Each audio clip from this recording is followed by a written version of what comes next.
Ora, muito boa tarde a todos. Nós estamos, de facto, atendendo ao interesse das intervenções com bastante atraso, depois de uma longa maratona que começou hoje às 9h30, com um conjunto de temas diversificados, depois do painel transversal da manhã com vários temas na especialidade.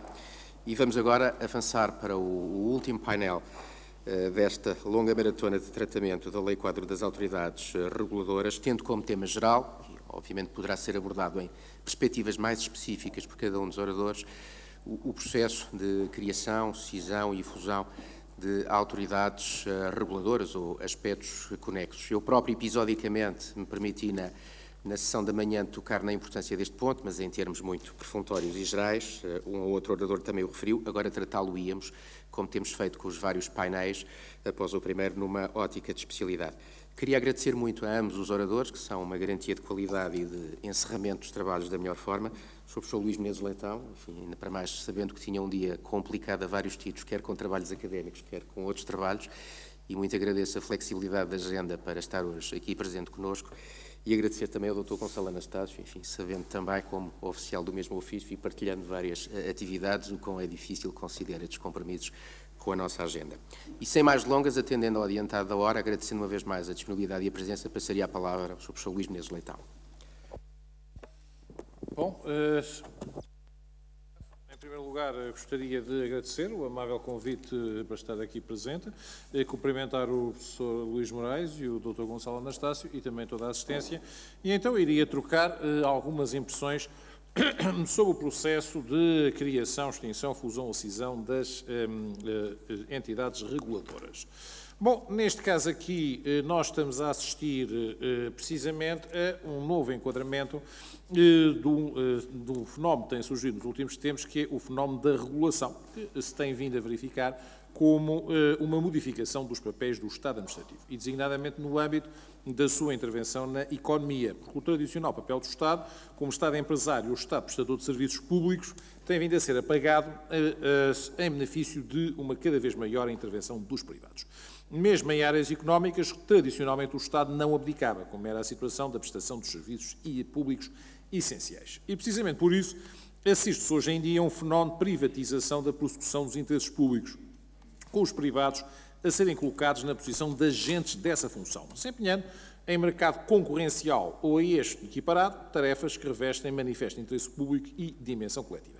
Em consequência, setores económicos fundamentais, como os que envolvem a maioria dos bens e serviços de interesse geral, estão a ser transferidos para a gestão de entidades privadas, e as entidades públicas podem manter ou não a sua posição nesses mercados, em qualquer caso deixam de o fazer em posição de monopólio. Ora, como resultado desta situação, após a privatização desses setores, o Estado administrativo assume um novo papel, diferente das tradicionais funções de ordenação económica, intervenção económica e atuação económica. E este novo papel corresponde ao controle e ao condicionamento do exercício pelos privados das atividades que antes lhes cabiam em exclusivo, tendo em vista a manutenção do equilíbrio de interesses nas relações entre privados que se desenvolvem nos novos mercados privatizados. E surge assim a função de regulação do Estado, o denominado Estado regulador, que se mantém diretamente presente na economia através da assunção do dever público de vigilância e garantia do desenvolvimento crescentemente privatizado das atividades económicas. Ora, esta atividade de regulação do Estado tem-se mantido em consonância com a prioridade dada ao mercado, como instrumento fundamental gerador de riqueza, considerando-se, no entanto, que um certo nível de intervenção pública é essencial para a correção de falhas e desequilíbrios que o mercado desregulado tende a produzir. A regulação aparece assim como um elemento essencial e constitutivo do mercado, procurando garantir o seu funcionamento em regime de livre concorrência. E daí que o fenómeno de regulação da economia pode ser encontrado em todas as áreas em que os mecanismos de regulação autónoma e de livre concorrência não funcionam, tornando necessária a intervenção da ordem jurídica. Mas devido ao facto da produção de bens destinados ao consumo também ser uma atividade que deve ser deixada ao mercado, e só ao mercado, a atividade reguladora da economia é também encarada como uma situação excepcional, que exige legitimação. E daí, esta nova função do Estado, portanto, a regulação, tem que ser juridicamente controlada através da criação do chamado direito da regulação pública. Tradicionalmente, e durante bastante tempo, este direito surgia essencialmente através do trabalho dos juristas. Hoje começam a surgir os instrumentos legislativos de que surge este exemplo da Lei Quadro das Entidades Reguladoras. E aí, precisamente, é o problema de que a atividade de regulação e as opções na área da regulação têm passado por libertar o Estado dessas tarefas, entregando-as às entidades independentes, quer dos operadores económicos do setor objeto de regulação, quer do próprio poder político, ainda que os titulares sejam por estes nomeados. E estas entidades têm vindo a ser designadas como as entidades reguladoras independentes, que se têm vindo a multiplicar dos últimos anos. Portanto, e as finalidades que presidem à sua criação são essencialmente duas. Em primeiro lugar, uma intenção de neutralidade, portanto, instituindo uma espécie de poder neutro da administração pública. Em segundo lugar, uma intenção de eficácia, em ordem a permitir a supressão da tradicional morosidade e ineficiência da administração direta do Estado. Ora, entre os fatores que determinam o surgimento das entidades reguladoras, encontra-se a necessidade de estabelecer uma linha clara de separação entre os operadores e os reguladores, distinguindo a atividade de regulação da participação pública nas próprias atividades reguladas, por vezes continua a subsistir a preocupação em garantir efetivas condições de acesso livre e de concorrência em mercados, particularmente suscetíveis de criação de monopólios naturais, e ainda a necessidade de criação de organismos especializados e com conhecimentos técnicos sobre cada um dos mercados objeto de regulação. São estes os motivos fundamentais que levam ao surgimento destes organismos independentes que atuam numa zona livre do controle governamental direto, porque o abandono do paradigma da intervenção do Estado na economia não significa que o mercado possa ser deixado sem qualquer regulação, uma vez que o seu livre funcionamento pode terminar efeitos perniciosos em certas situações e cabe à regulação económica prevenir as falhas e os desvios. Precisamente por isso, entende-se que a regulação económica tem que se exercer num quadro normativo estável, insensível aos ciclos eleitorais e ser realizada por profissionais qualificados do setor, que exercem a sua atividade segundo critérios técnicos imunes à oportunidade política. Mas, para além, no entanto, não se pode considerar que as autoridades reguladoras constituam um poder parajudicial nem uma quarta função do Estado soberano. Integram-se totalmente no âmbito da função administrativa. Normalmente têm como função primordial a promoção e defesa da concorrência e por isso surgem habitualmente em setores de atividade onde antes existia um monopólio público para promover a liberalização da respectiva atividade. E, para além disso, tendem a surgir em determinadas indústrias de rede que instituem monopólios naturais por força da estrutura dos custos de atividades em causa. Esses monopólios naturais podem resultar das redes não serem partilháveis, como sucede com a distribuição de água ou o saneamento básico, ou sendo partilháveis o acesso dos novos operadores ao setor, depender da utilização de uma infraestrutura já existente. Pertencente, em regra, a um único operador, como nos casos da eletricidade ou das telecomunicações. No entanto, no primeiro caso, a entidade reguladora não pode destruir o monopólio, mas intervém para assegurar a reprodução dos mecanismos de concorrência em ordem a obter o mesmo resultado para o consumidor. No segundo caso, uma vez que o acesso dos novos operadores só se pode fazer mediante a utilização da rede pré-existente, a entidade reguladora procurará assegurar o acesso à rede em igualdade de circunstâncias. Na área dos serviços básicos, as entidades reguladoras têm ainda a missão de assegurar o cumprimento das obrigações de serviço público, garantindo a universalidade e a igualdade de acesso, a manutenção e a qualidade do fornecimento e a eficiência e a cuidado dos preços. Finalmente, a regulação do setor financeiro obedece a padrões específicos, visando a promoção do respectivo mercado e a tutela dos investidores e consumidores dos respectivos serviços. E assim é que foram surgindo inúmeras entidades reguladoras. Portanto, hoje em dia, para dar o exemplo, vemos o Banco de Portugal, a CMVM, a Autoridade de Concorrência, o ICP-ANACOM, a Entidade Reguladora de Comunicação Social, a Autoridade de Segurança Alimentar e Económica, Instituto de Seguros de Portugal, a Entidade Reguladora da Saúde, o Infarmed, o Instituto Regulador de Águas e Resíduos, a Entidade Reguladora de Serviços Energéticos, o INAC, o Instituto de Mobilidade e Transportes Terrestres e o INCI, Instituto Nacional da Construção Imobiliária. Todas estas entidades têm em comum o facto de definirem, aplicarem e fiscalizarem o cumprimento de normas de conduta privativas de determinados setores de atividade económicos e financeiros, segundo um modelo de independência. Ora bem, até agora, as entidades reguladoras tinham sido sistematicamente criadas por lei ou decreto-lei, sem qualquer enquadramento geral e muitas vezes sem qualquer justificação que surgisse para a criação destas entidades. Ora, é para efetuar esse enquadramento que surge então a Lei 67/2013, de 28 de agosto. Um dos aspectos que esta lei procura regular é precisamente a justificação da criação das entidades reguladoras.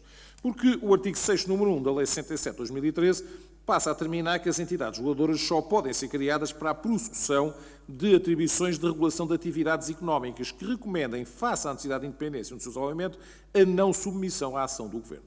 Proibindo ainda o número 2 que as entidades reguladoras sejam criadas para desenvolver atividades que, nos termos da Constituição, devam ser desempenhadas por serviços e organismos da administração direta ou indireta do Estado, ou para participar direta ou indiretamente como operadores nas atividades reguladas ou estabelecer quaisquer parcerias com destinatários da respectiva atividade.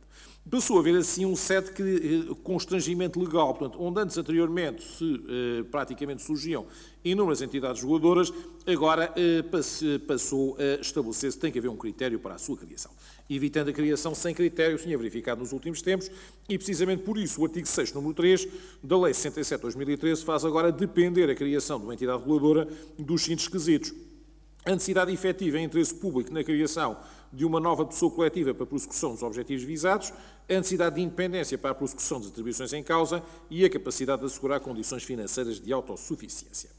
Bom, estes requisitos, no entanto, curiosamente, são dispensados em relação às entidades reguladoras cuja criação seja determinada pelo direito da União Europeia, em que essas, pelos vistos, podem ser criadas sem qualquer necessidade de interesse público, quer de independência e também sem condições financeiras de autossuficiência. Em qualquer caso, estes pressupostos são bastante vagos, principalmente se podem verificar. O mais curioso de todos é a capacidade, a meu ver, de assegurar as condições financeiras de autossuficiência, uma vez, como sabe, a mesma depende das taxas que são cobradas aos regulados. Situação essa que não deixa de suscitar bastante controvérsia face à natureza sinalagmática que caracteriza as taxas e que dificilmente se encontra numa relação com uma entidade reguladora. Portanto, ou seja, no fundo, nós estamos, neste caso, a pagar a própria fiscalização que existe no âmbito desta indicação. Em qualquer caso, um dos aspectos tratados na Lei 67/2013 é precisamente o processo de criação das entidades reguladoras. Nos termos do artigo 6º, número 4, a criação das entidades reguladoras tem que ser obrigatoriamente precedida de um estudo prévio sobre a necessidade e interesse público da sua criação, que avalie ainda as implicações financeiras e de funcionamento para o Estado, os efeitos sobre as atividades económicas dos setores privados, público, cooperativo e social em que vai atuar e as consequências para os respectivos consumidores, bem como outras matérias que sejam consideradas relevantes ou definidas.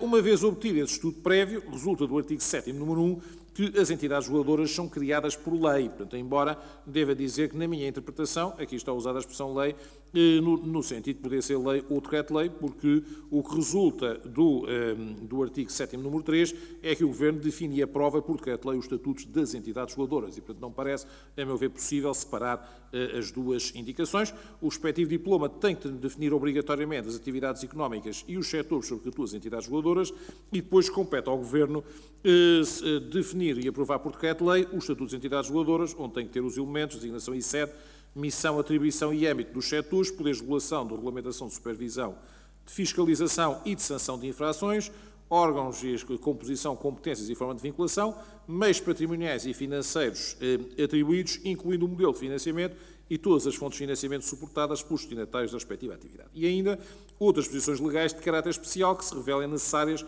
sobre matérias não reguladas na presente Lei-Quadro e nos demais diplomas legais aplicáveis à entidade reguladora. Portanto, ou seja, o que é que nós temos neste âmbito? Que o processo de criação ocorre de forma simples mediante um decreto-lei do Governo emitido ao abrigo da sua função política, ainda que com a necessidade de compor estes elementos. Mas há um requisito procedimental, portanto, ou seja, que é um requisito do próprio decreto-lei, que é o estudo prévio, portanto, ou seja, e que, a meu ver, o estudo prévio, uma vez que os dois pressupostos primeiros são bastante gerais, funciona essencialmente como um estudo de viabilidade de sustentação da entidade reguladora através das taxas cobradas aos regulados, portanto, ou seja, que é, no fundo, a meu ver, a indicação que se verifica quanto a este ponto.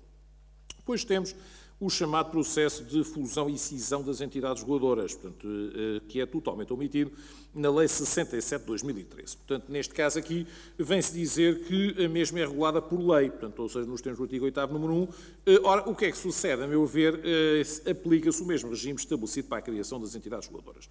Portanto, se falarmos em fusão e cisão, nós temos, neste caso, várias possibilidades. Ou a fusão se faz por incorporação, ou por constituição de uma nova entidade reguladora, portanto, ou seja, que abranja as entidades abrangentes. Ou a cisão, podendo ser total ou parcial, por destaque, podendo, neste caso, simples ou cisão-fusão. Mas, em todos os casos, nós vamos ter uma entidade reguladora distinta, porque o universo de regulados vai ser diferente num caso ou noutro. E, portanto, como os meios patrimoniais do universo regulados são diferentes, a meu ver, apesar da lei não fazer referência direta, tem que haver o tal estudo de viabilidade, sem o que o processo de fusão e cisão não estará, de facto, adequadamente tratado. O outro caso já é a chamada extinção, portanto, ou seja, em que aqui também, mais uma vez, se prevê no artigo 8º, número 1, que a extinção das entidades reguladoras é regulada por lei com a diferença que, neste caso, a lei é obrigada a regular os termos da liquidação e da reafetação do seu pessoal, o que não acontece naturalmente no caso de fusão e cisão, o que leva a pressupor que, neste âmbito, a fusão e cisão implicam, naturalmente, não haja alteração do quadro pessoal das entidades reguladoras a extinguir.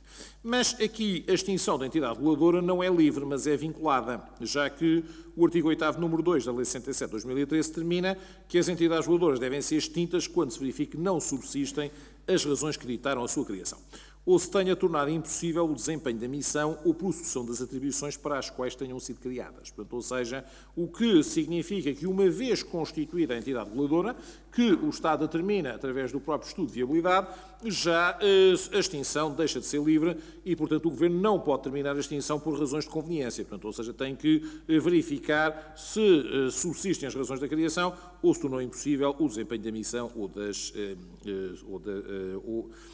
atribuições para as quais tenham sido criadas. Agora, curiosamente, mais uma vez, temos o estudo prévio também para a extinção. O artigo 8º, número 3, vem-nos dizer que a extinção de entidades reguladoras é precisa de estudo prévio para os efeitos previstos no número anterior. Portanto, ou seja, que no fundo significa que a extinção das entidades reguladoras obriga e regulamenta a elaboração de um estudo. A meu ver, neste caso, o estudo já tem uma função completamente diferente. Em vez de ser um estudo de viabilidade, acaba por ser um estudo a demonstrar a desnecessidade da entidade reguladora ou a sua inviabilidade.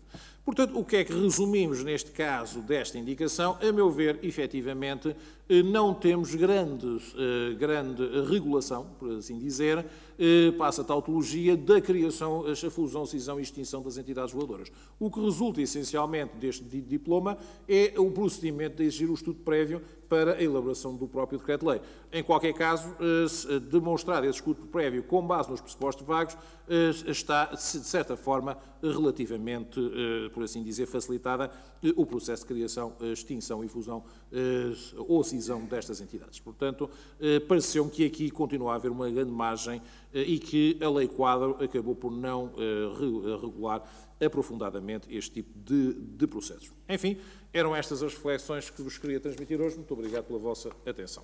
Muito obrigado.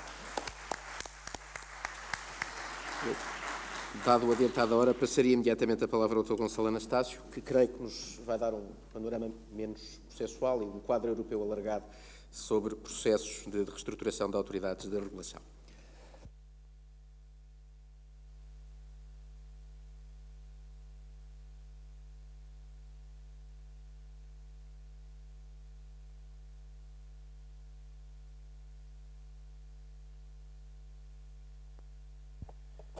Boa tarde.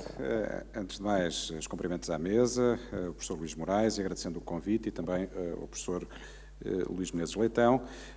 E uma advertência prévia, os slides iniciais deste PowerPoint versavam sobre os artigos relativos ao tema deste módulo, que por, enfim, economia de tempo, dado a hora em que já nos encontramos, e pelo facto de ter sido também muito bem exposto o tema pelo professor Menezes Leitão, eu passaria à frente. E, portanto, começaria precisamente neste slide. Creio que todos conhecem estes artigos da Constituição Portuguesa que, enfim, prevêem precisamente a possibilidade de criação de entidades administrativas independentes. Ora, a lei que temos em análise neste seminário vem precisamente propor uma lista de entidades reguladoras independentes,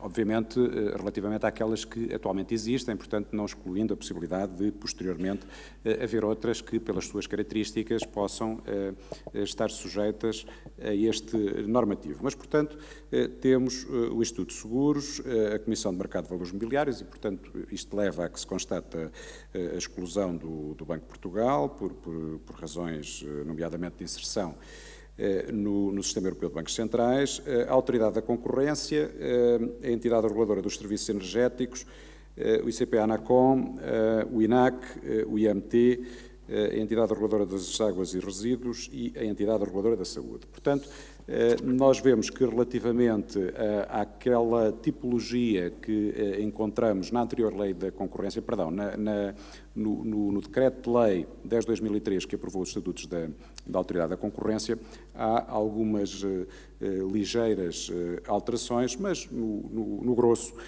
temos de facto o mesmo núcleo de entidades ou as suas sucessoras, visto que neste espaço de 10 anos houve de facto uma série de ajustes institucionais nas áreas, nos setores da economia que estão em causa. Nós, olhando para o cenário internacional, que é um pouco o tema que vos proponho e algumas questões finais que têm a ver com as constatações que fazemos em termos comparados, vemos que, numa ótica multilateral, há uma série de agências que foram sendo constituídas, sobretudo, no pós-Segunda Guerra Mundial, algumas bastante mais recentes, como a primeira, que está aí apenas porque, ao longo dos vários slides, fui colocando esta que tem uma natureza mais transversal em primeiro lugar, portanto, a temática da concorrência, mas, portanto, uma série de organizações internacionais que bem conhecem. Evidentemente, não há paralelo do ponto de vista das competências e dos poderes entre estas agências e os reguladores que encontramos na lei que ainda há pouco referimos no anterior slide.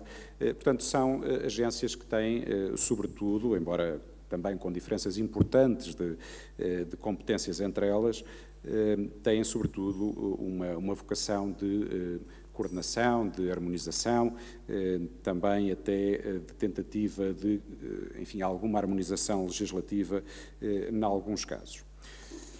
Os Estados Unidos merecem um slide próprio, na medida em que são um pouco, tal como são a pátria do direito da concorrência, também são um pouco a pátria dos reguladores e do direito regulatório moderno, embora, como vamos ver já no slide a seguir, relativo às agências europeias, com diferenças fundamentais relativamente àquilo que encontramos neste momento no nível central da União Europeia. Portanto, nós vemos aqui uma série de agências que foram sendo criadas ao longo dos últimos quase 150 anos. Por exemplo, eu diria que há aqui três grupos. Vemos agências com um elevado nível de independência e vemos agências com um reduzido nível de independência e depois temos as outras que estão ali um pouco in between, mas isto para, no fundo, contrariar a ideia de que como os Estados Unidos são a pátria da regulação moderna, que todas as suas agências teriam um elevado grau de independência. Não é necessariamente assim. Isto tem a ver com, para além das especificidades do setor, o momento político em que foram criadas.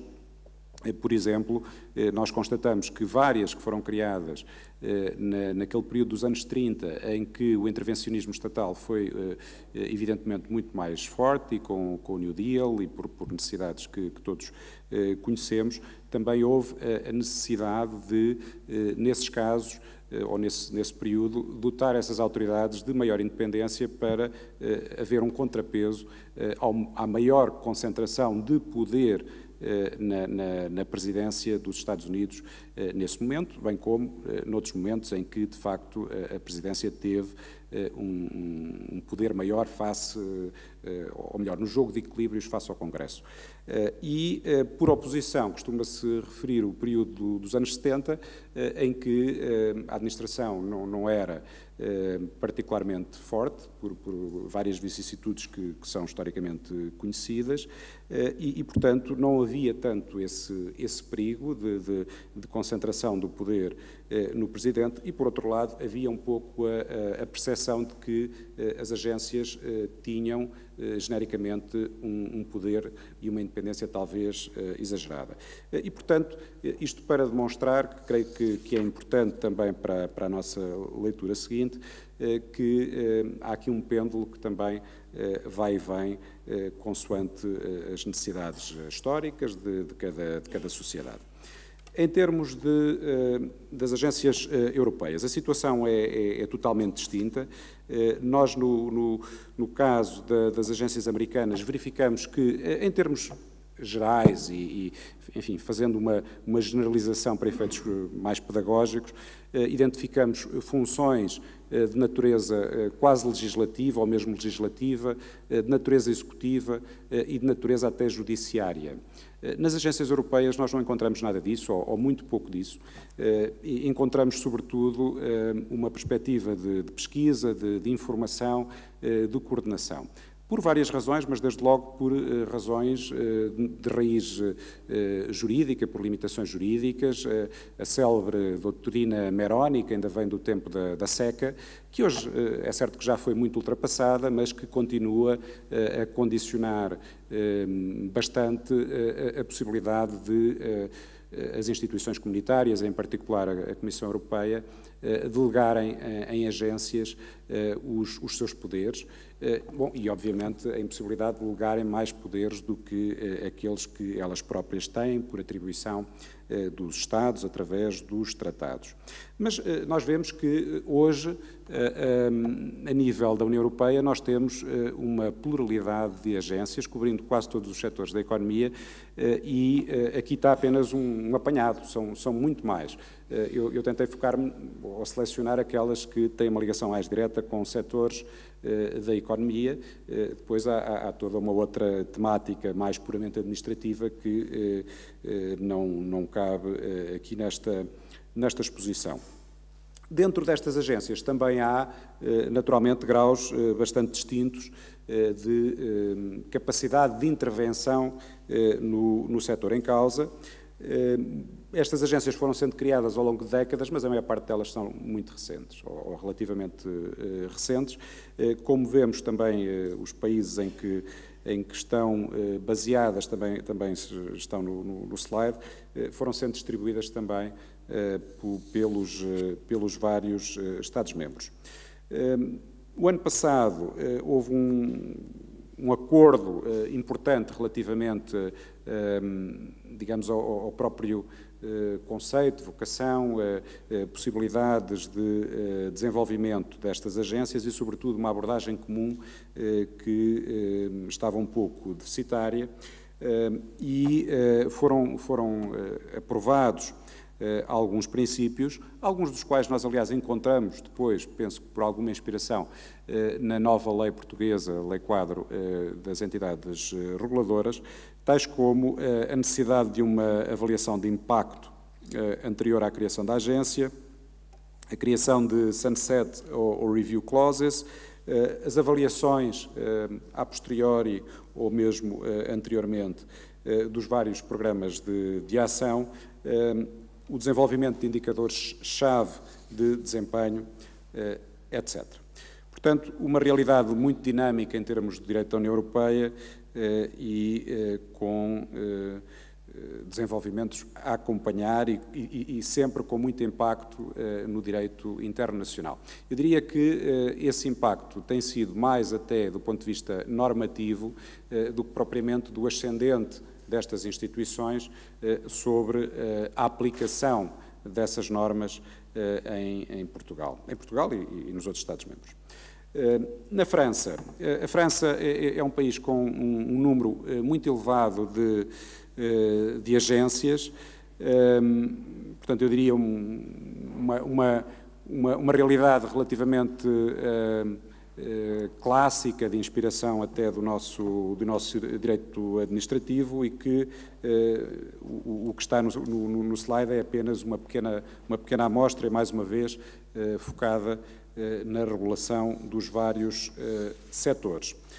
Itália, um bocadinho menos prolixa, mas ainda assim com como organização clássica por setores, já com alguma agregação dentro da Autoridade da Concorrência também com a parte do consumidor, mas dentro de uma estrutura também bastante clássica de repartição de competências entre os vários reguladores. O caso do Reino Unido, eu creio que é bastante interessante, portanto nós chegamos aqui a um momento em que vamos comparar o caso do Reino Unido com o que vemos agora mais recentemente na Holanda e em Espanha. Portanto, os países anteriores são casos mais clássicos, mais tradicionais. No caso do Reino Unido, apesar de nós vermos, portanto, o Reino Unido foi talvez o país precursor nesta regulação moderna na Europa, começou por ter uma regulação económica de elevada capilaridade, portanto, com reguladores extremamente especializados, fundiu uma série desses reguladores, um caso evidente é a Ofcom, que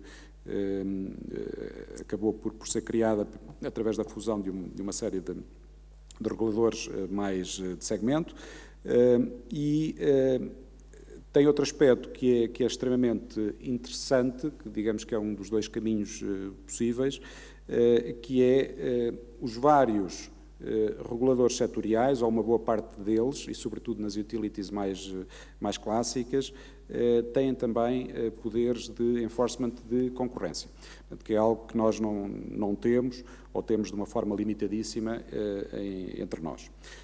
Portanto, é um sistema que, aliás, está a bolo dessa parte mais concorrência, vemos na Civil Aviation Authority, vemos no regulador também da ferrovia, das comunicações, de electricity and gas, e água e resíduos. Bom, e outros.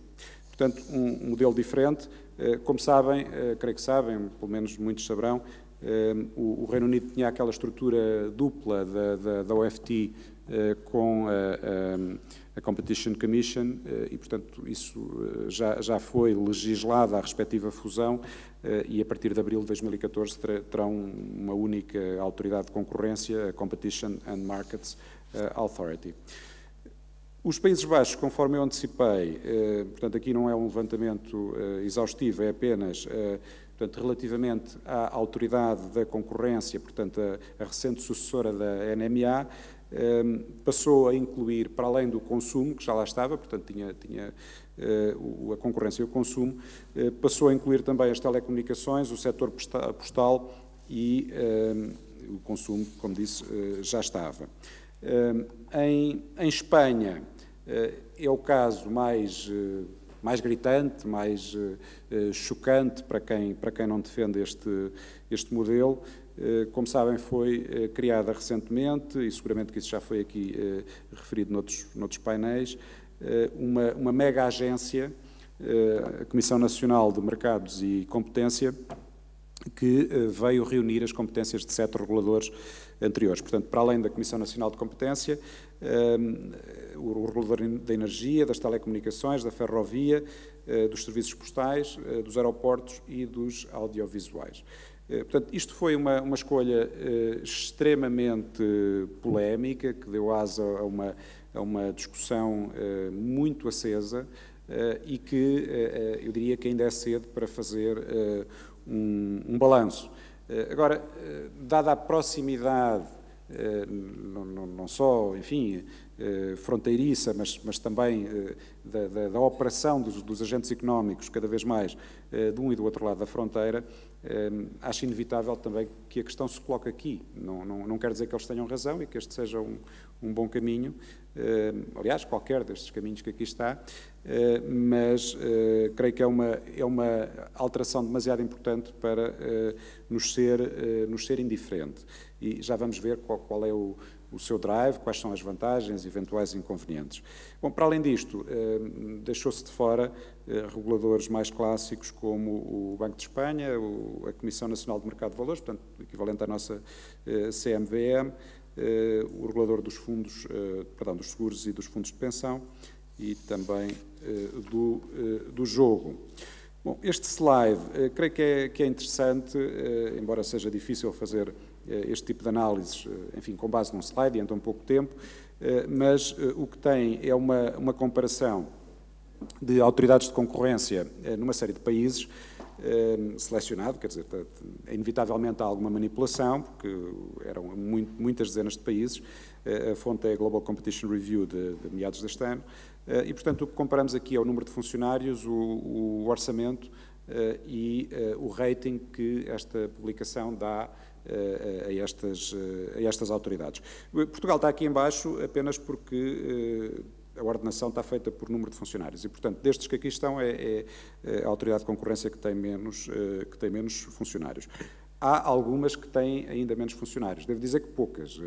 Da lista em causa, creio que havia 4 com menos funcionários. Mas com certeza que se arranja sempre exemplos e também há autoridades com menos orçamento, embora também muito poucas. Aliás, é difícil ter menos do que ter uma instituição a funcionar com menos do que o número que temos no ecrã. Mas o que é que daqui se pode tirar? Eu diria que há algumas conclusões que são mais ou menos óbvias, embora não haja uma relação direta entre o número de funcionários e qualidade de serviço. Eu diria que aí é o caso óbvio da Rússia, que não está aqui, mas é de longe a autoridade de concorrência que tem mais funcionários. É um número absolutamente esmagador, que suponho que tem a ver ainda com a herança soviética e não é, enfim, considerada como uma autoridade propriamente de elite ou particularmente respeitada. Mas, em termos gerais, nós vemos que esta combinação, número de funcionários e orçamento, também leva aos rankings mais elevados. E, naturalmente, que não seria de esperar que Portugal tivesse uma autoridade com o número de funcionários ou com o orçamento dos Estados Unidos, da FTC, ou da União Europeia, ou mesmo do Brasil, ou da Alemanha, por uma questão óbvia de dimensão dos mercados e da economia. Mas chama a atenção que, de facto, há aqui uma série de países com uma dimensão comparável com a nossa, e até menor do que a nossa, que têm, de facto, um conjunto de meios à sua disposição que também, certamente, que permitem outro tipo de resultados. E isto reflete as opções de cada país relativamente ao enforcement da concorrência. Veja-se o caso da Nova Zelândia, que é uma economia francamente pequena e que tem um número, enfim, bastante superior ao dobro dos funcionários e que é sempre vista internacionalmente como uma autoridade de concorrência de muito elevada qualidade. Bom, já para não falar na Austrália, que obviamente é um país maior, mas em termos de população não é tão maior assim.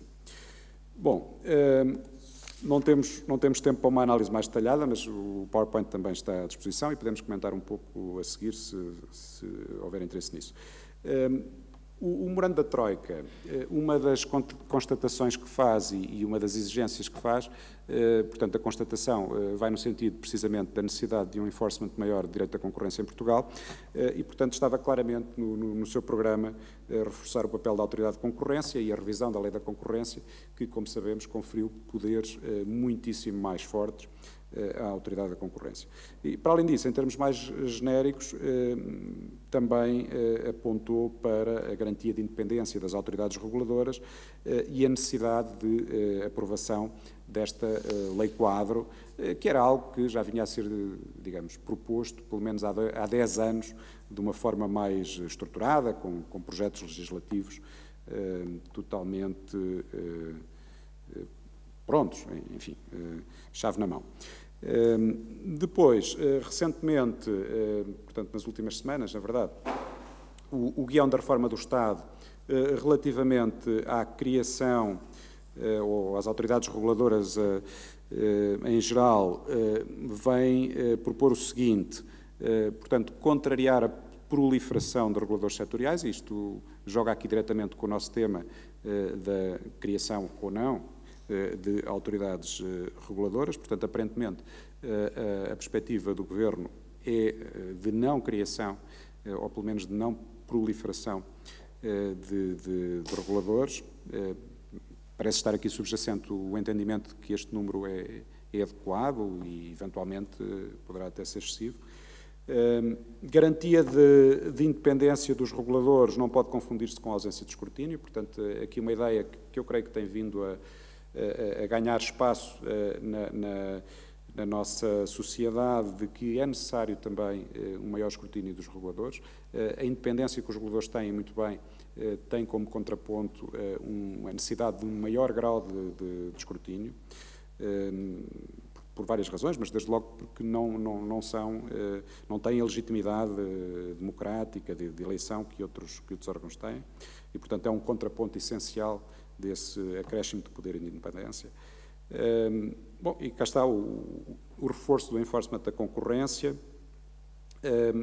evitar a permanência ou constituição de monopólios públicos ou privados, e um último ponto específico para o setor financeiro, portanto, criar condições ou impulsionar condições a nível europeu para uma supervisão financeira eficiente, e, portanto, está aqui subjacente a constatação de que ela não tem sido ou não foi eficiente, nomeadamente no quadro da crise financeira ou na prevenção da mesma. E, portanto, uma referência específica à União Bancária.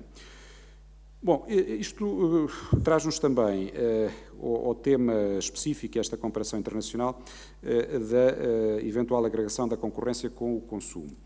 Desde logo há aqui uma questão teórica de princípio, que é até que ponto é que o objetivo do direito da concorrência tem a ver com a defesa dos consumidores ou não, ou se é apenas, enfim, considerações de eficiência e mais puramente económicas.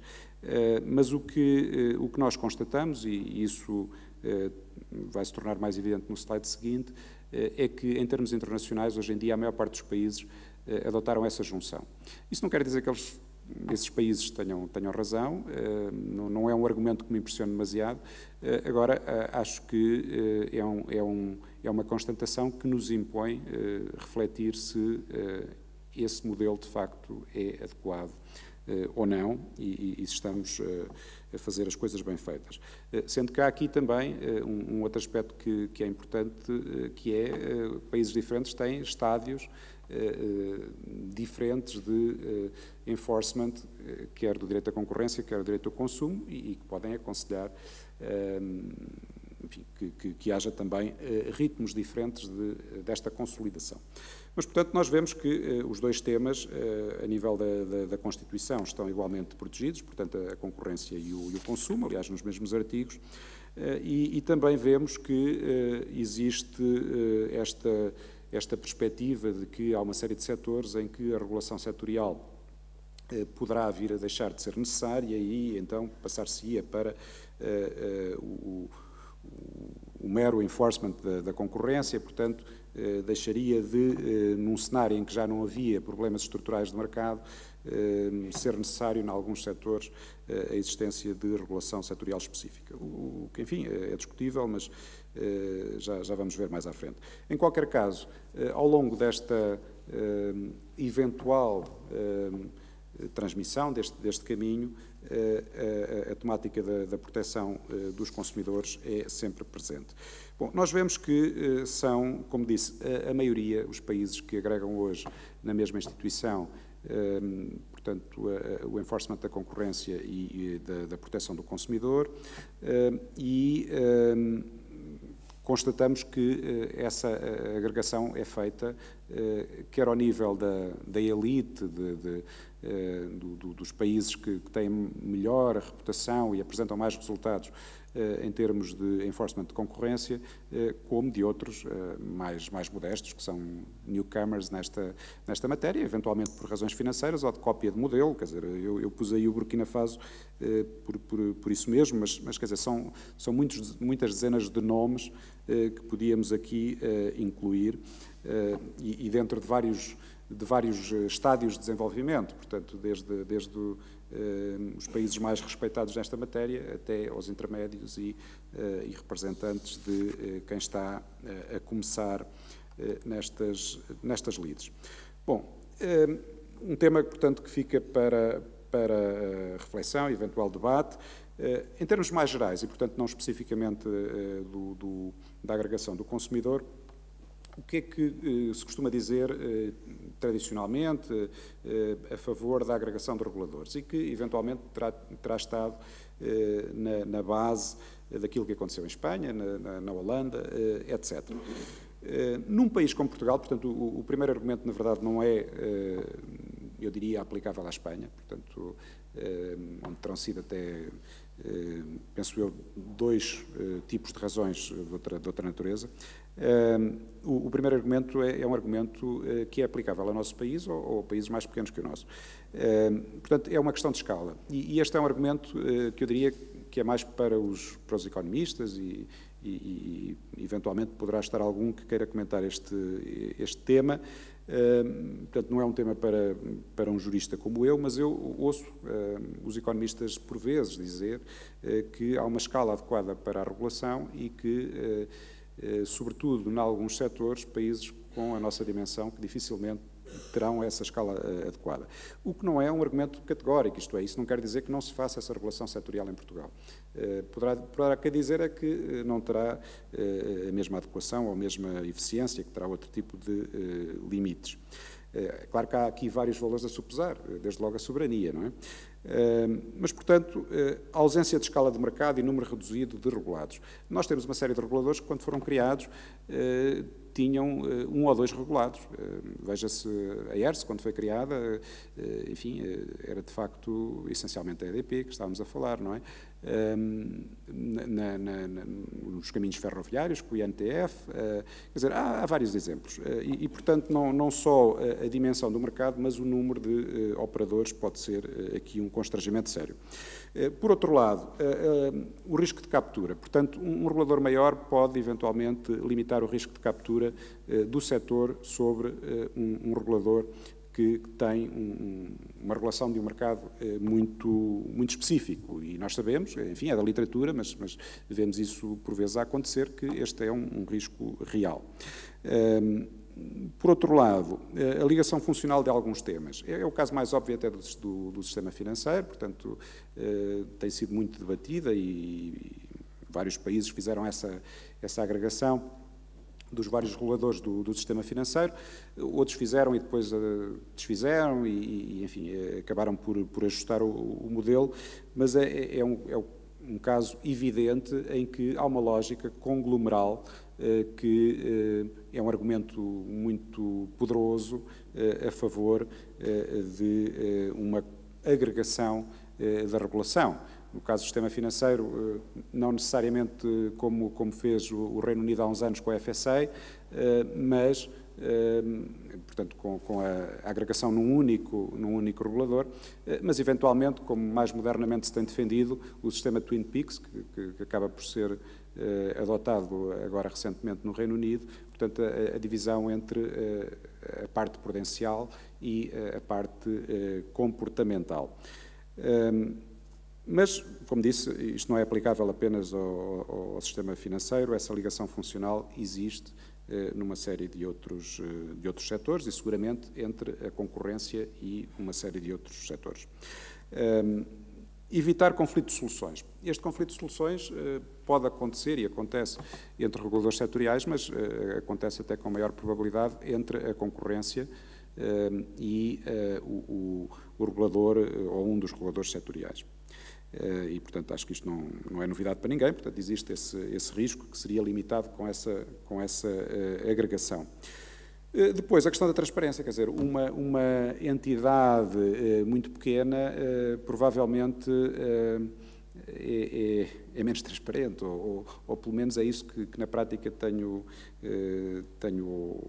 observado, quer dizer, é mais difícil uma entidade com uma presença muito forte no mercado manter-se voluntariamente opaca, porque o mercado não o permite, exige essa transparência, é demasiado importante para o país para não saber o que é que lá se passa, como é que as coisas funcionam, etc. Depois, A questão do financiamento. Pronto, esta é uma questão também muito importante. Nós sabemos, isto aplica-se a uma série de setores, portanto, há setores ricos, há setores pobres. Creio que a maior parte dos presentes terão essa noção. Nós temos reguladores setoriais extremamente superavitários e temos outros que têm dificuldades de financiamento, isso até se vê nas próprias instalações, mas seguramente também é o caso da concorrência, e sabemos a solução que foi encontrada em Portugal, em 2003, para o financiamento da Autoridade da Concorrência, que não me parece, enfim, foi a solução possível, mas não me parece uma boa solução e, portanto, essa agregação também poderia ter a vantagem de resolver as questões do financiamento nos setores mais pobres e na Autoridade da Concorrência. Bom, por último, economias de escala, que são evidentes, não me parece que seja o argumento mais... enfim, que deva pesar mais, mas nos tempos que correm sabemos que se calhar não é o último, é o primeiro. Mas, portanto, isto em particular nos serviços de suporte. Uma nota específica para a questão das coimas da Autoridade da Concorrência. Portanto, este sistema, ou melhor, esta agregação, como disse, tem também essa vantagem, e eu ilustro, enfim, não é possível estar a falar em pormenor de cada um dos tópicos, mas ilustro com este slide a seguinte ideia. Portanto, este problema do financiamento da regulação em Portugal e desta assimetria das receitas e da impossibilidade de sobrecarregar o Orçamento de Estado pelas razões que conhecemos, levou a que o financiamento da Autoridade da Concorrência tenha sido feito essencialmente pela transferência de receitas de outros reguladores setoriais e também, embora até hoje, por razões que têm a ver com, enfim, com o trânsito em julgado, não tenha tido tanto significado, 40% das coimas. Portanto, pelos estatutos, 40% das coimas que transitam em julgado também ficam nos cofres da ADC. Este sistema é, tanto quanto eu conheço, único nos países, enfim, que têm uma aplicação moderna do direito da concorrência. A Espanha, tanto quanto conheço, era o único caso em que também havia um sistema parecido até à última lei de concorrência que eles aprovaram aqui há uns anos. Portanto, é um sistema que vem de alguma tradição do nosso direito administrativo. Eu acho que já em abstrato é uma má tradição, mas sobretudo acho que é uma tradição incompatível com o nível de coimas que uma autoridade da concorrência pode aplicar. Portanto, como sabem, é um critério completamente distinto. A moldura sancionatória não é um valor, digamos, pré-definido, mas sim até 10% do volume de negócios. E, portanto, creio que, do ponto de vista da solidez e credibilidade e modernidade do sistema, que importava mudar isto, mas isto esbarra com dificuldades das finanças públicas que todos conhecemos e que eu não posso deixar de compreender. Mas, portanto, isto para ilustrar o poder de um dos argumentos que atrás se elencou para a agregação. Bom, contra a agregação, o facto de estarem aqui só 4 não quer dizer que estes 4 não valham mais que os outros todos. Portanto, este é um tema essencialmente para discussão, mas pareceu-me que talvez fossem os mais importantes. Desde logo uma questão de soberania. Quer dizer, quando se fala na União Bancária, é evidente que há uma perda de soberania e isto vai colocar-se ao longo do tempo com outros setores, seguramente. E esta transferência pode não ser apenas para o nível central europeu, pode ser a nível regional, como também já vamos ver no próximo slide, que é o último. Concentração excessiva de poder. Este parece-me também um argumento muito importante. Quer dizer, olhando para o caso de Espanha, não sei se não há ali uma concentração excessiva de controle sobre a economia por parte de um regulador que não é sujeito a escrutínio democrático. Bom, creio que é um tema importante. Claro que ao longo do tempo e com as experiências de outros países isso também pode ir sendo testado. Certamente implica, no mínimo, mecanismos de transparência bastante maiores do que os que existem atualmente. Depois, o perigo de diluição da regulação em alguns setores, quer dizer, tipicamente, quando se fala nestas coisas, os reguladores mais pequenos ou menos poderosos têm muito medo de ser engolidos e de o seu tema passar a ser secundário, deixar de ter recursos, etc. Bom, e depois é evidente, portanto, last but not least, que estamos a falar de coisas diferentes, em alguns casos que se tocam muito e que se tocam constantemente, mas setores diferentes, lógicas de regulação e necessidades de regulação distintas. Portanto, para onde é que isto vai?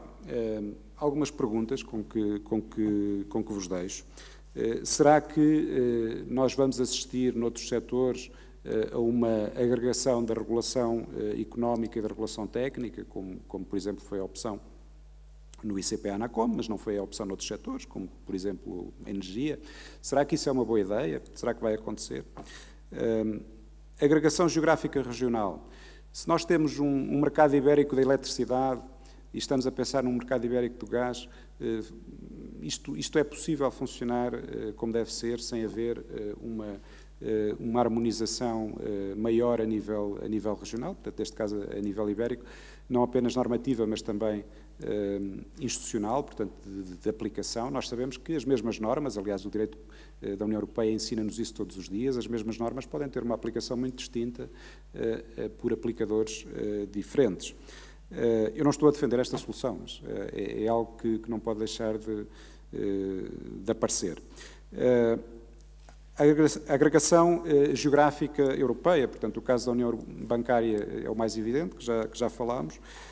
A agregação setorial, portanto, será que alguns destes reguladores se vão juntar? Por exemplo, a entidade reguladora da comunicação social, que é um tertium genius, é um género muito particular entre estas entidades, aliás, não está nesta lista, como sabemos. Será que vai ser integrada na ANACOM, ou seja, vamos ter a regulação dos conteúdos junto com a regulação da infraestrutura, isto vai acontecer ou não? Ou será que vamos ter um sistema como o que vemos em Espanha, de agregação da entidade que enfim, é responsável pela aplicação do direito à concorrência com os reguladores setoriais? Portanto, são algumas perguntas que vos deixo e que, mesmo que não haja muito tempo hoje para debate, seguramente que poderão suscitar alguma reflexão noutros fóruns.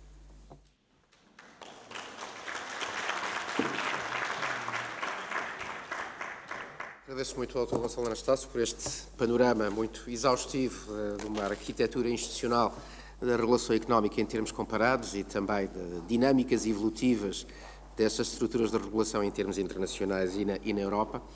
Enfim, temos aqui um conjunto de resistentes numa maratona que dura quase há 10 horas de regulação económica, que eu imagino que seja um pacote bastante pesado, mas atrevia-me a perguntar se há algumas questões ou pontos que queiram suscitar. Eu atrevia-me só a deixar uma nota, tendo em conta também o adiantado da hora, salientando os contributos destas duas intervenções e a diversidade de fatores que podem estar em causa nesta dinâmica evolutiva das autoridades de regulação e salientando nesse ponto o escasso contributo, começamos também amanhã assim, se calhar terminamos nessa nota, o escasso contributo nesse ponto da Lei Quadra em termos de criar parâmetros materiais que possam balizar este tipo de processos.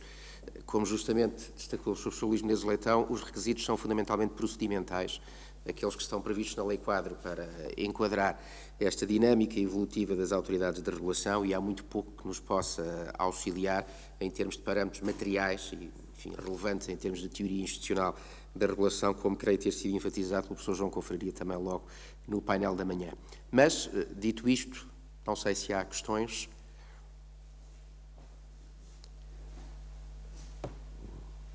Boa tarde. Se calhar não é tanto uma questão, mas mais uma provocação em particular, dirigida aqui ao Dr. Gonçalo Anastácio, face ao último slide, com as questões para onde vamos.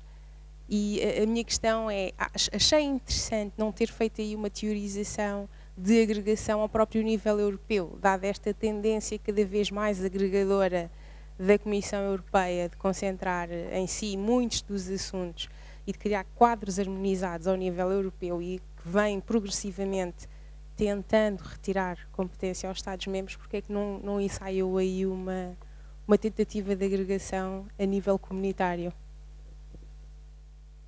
Muito bem. Bom, ele está cá, não é? É o penúltimo, perdão, é o do meio, da agregação geográfica europeia, não é? Portanto, isso está a acontecer de uma forma muito clara a nível da União Bancária. Era algo que já estava previsto como uma possibilidade desde o Tratado de Maastricht e que, finalmente, com a crise do euro e, enfim, esta crise financeira, teve aqui a sua oportunidade. Portanto, nós sabemos que a União Monetária foi feita sem a ossatura mínima que uma União Monetária deve ter, e infelizmente foi preciso esperar, como aliás tem acontecido ao longo do desenvolvimento da União Europeia, pela necessidade para isso acontecer. Portanto, nesse caso, embora a questão da soberania a mim me seja particularmente cara, e acho que devemos pesar muito bem aquilo que transferimos, neste caso parece-me francamente necessário. Admito que haja na sala quem possa ter opinião distinta, mas acho que aquilo que aconteceu evidencia a necessidade da transferência neste setor. Eu acho é que, possivelmente, isso acontecerá noutros setores em que talvez não seja necessário. E portanto, acho que temos que estar atentos nessa matéria. Felizmente, não somos o único Estado-membro e há muitos outros Estados-membros que são ciosos também da sua soberania, mais do que nós, graças a Deus. Obrigado, professor Menezes Leitão. Eu talvez, enfim, não seja tão otimista quanto o que disse o Dr. Gonçalo Anastácio, porque de facto é um problema prático que nós vamos ser confrontados neste quadro de agregação da União Europeia, e é onde é que nos deixa ir o Tribunal Constitucional Alemão. Portanto, ou seja, não há que recordar, já quando foi o problema do Tratado de Lisboa, na altura o Tribunal Constitucional Alemão deixou esta pergunta retórica, até onde é que vai a integração europeia, e deu a resposta. Nós respondemos, acaba aqui e agora. Portanto, ou seja, neste caso, portanto, já tínhamos um aviso bastante claro e por isso não sei até que ponto é que é possível nós continuarmos a elaborar nesta ideia de uma integração cada vez mais progressiva, quando existe, pelo menos no âmbito do sistema alemão, uma fortíssima resistência a estas integrações. Esse é um aspecto que apenas gostaria de salientar. Obrigado. Muito obrigado, Sr. Professor.